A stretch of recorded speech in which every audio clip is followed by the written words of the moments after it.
À quel point un meurtrier en cavale depuis 30 ans peut-il encore être sur ses gardes? J'avais assigné mes meilleurs agents, mais le simple geste d'une fille se touchant l'oreille lui a suffi pour décider de la tuer. Je lui ai ordonné en urgence de baisser la main, et c'est alors qu'un collègue a commencé à régler la caméra de surveillance. J'ai couru pour l'en empêcher, presque au bord de la panique.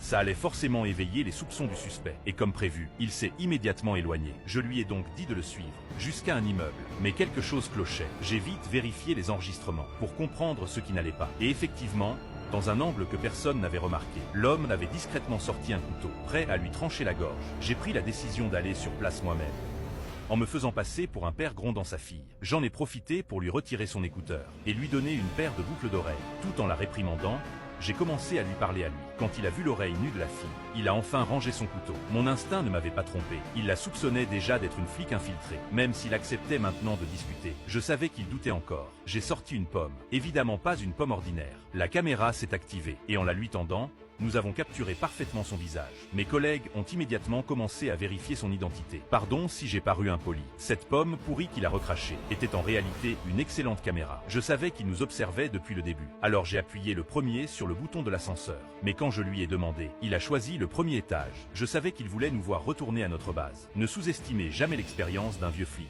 J'ai tout de suite senti un regard dans mon dos. J'ai demandé à la fille d'utiliser un colis comme couverture, puis un outil spécial pour forcer la serrure, atténuant à peine sa méfiance meurtrière. Le lendemain, je l'ai recroisé. Cette pomme nous a encore été très utile. Il m'a volontairement mis à l'épreuve, en disant qu'un autre magasin était moins cher. Mais nous avions déjà enquêté sur cet endroit. Je lui ai répondu que ce magasin-là était le plus cher, et que les produits y étaient médiocres. Les flics ne sont pas si faciles à duper. Il n'a cessé de me tester au marché, et j'ai répondu à chaque question avec prudence. J'en ai profité pour l'inviter à dîner chez moi. Une épreuve bien plus grande était sur le point de commencer.